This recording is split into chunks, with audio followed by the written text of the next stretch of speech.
नमस्कार दोस्तों, कैसे हैं आप सब। उम्मीद करता हूँ आप सब बहुत अच्छे होंगे। आपकी अच्छे से तैयारी चल रही होगी। UP police constable 2019। भारत के संविधान के मूल दस्तावेज को किसके द्वारा लिखा गया था? प्रेम बिहारी नारायण रायजादा। विटामिन बी7 का रासायनिक नाम क्या है? बायोटिन।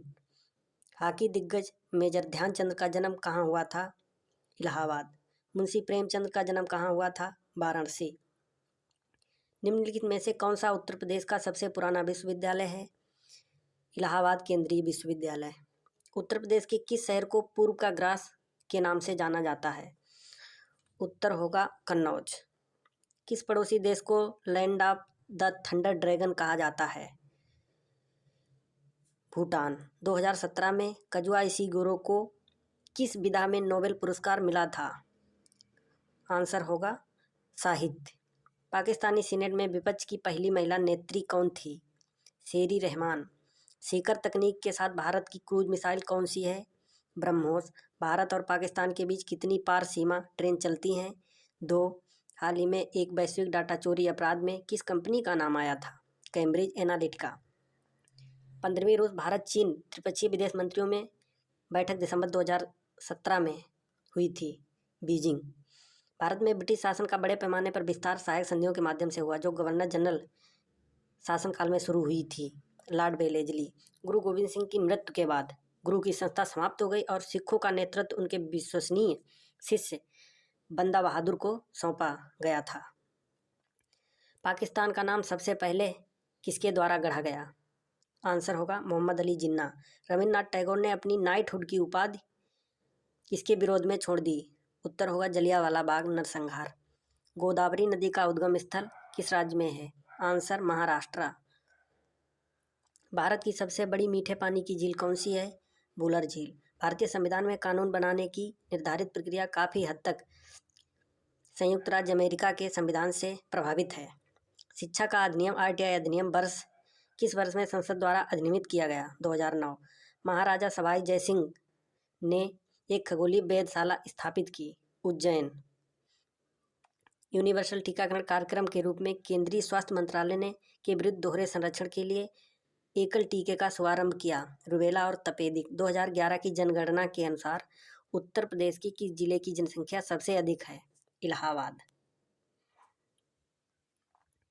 निम्नलिखित में से किस रियासत ने 1947 में पाकिस्तान में मिलने की घोषणा की थी, लेकिन बाद में जनमत संग्रह के बाद इसे भारत में शामिल होने के लिए मजबूर होना पड़ा था? जूनागढ़। निम्नलिखित राज्यों में से किससे कर्क रेखा नहीं गुजरती है? उत्तर प्रदेश। निम्नलिखित भारतीय राज्यों में से किस राज्य में द्विसदन विधानमंडल नहीं है? तमिलनाडु। भारत की संविधान सभा की संघ शक्ति समिति के अध्यक्ष कौन थे?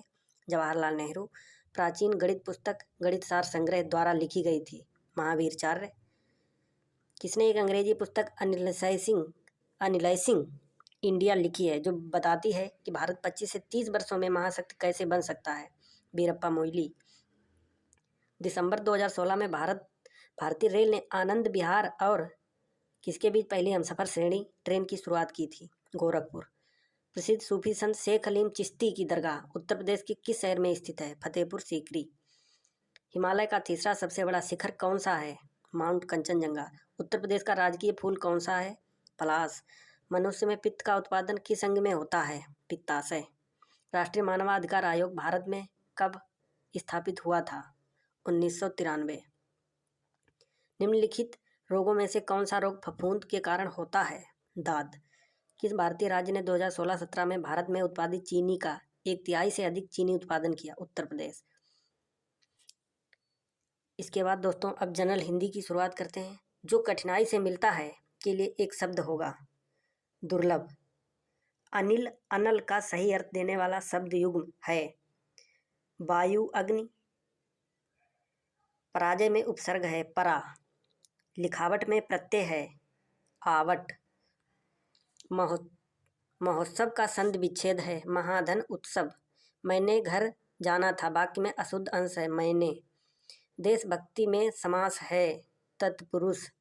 पुस्तक पढ़ी जाती है में कौन सा वाच्य है? कर्म वाच्य। निम्नलिखित में से अव्यय है और हिंदी में पूर्ण विराम का चिन्ह है? आंसर होगा सी। दूध का धुला होना मुहावरे का अर्थ है निर्दोष होना। जिसकी लाठी उसकी भैंस लोकोक्ति का सही अर्थ है शक्ति संपन्न आदमी अपना काम बना लेता है। बी। वीर रस का स्थायी भाव है उत्साह। दोहा के प्रथम चरण में कितनी मात्राएं हैं? 13। निम्नलिखित में से कौन सा शब्दालंकार है? यमक। निम्न में से तालव्य ध्वनि है निम्नलिखित में से कौन सा वर्ण अघोष है? क। निम्न में से कौन सा शब्द स्त्रीलिंग है? रचना। निम्नलिखित में से कौन सा शब्द पुल्लिंग है? राष्ट्र। किस शब्द का प्रयोग सदा बहुवचन में होता है? प्राण। ने किस कारक का चिन्ह है? कर्ता। निम्नलिखित में सर्वनाम है आप।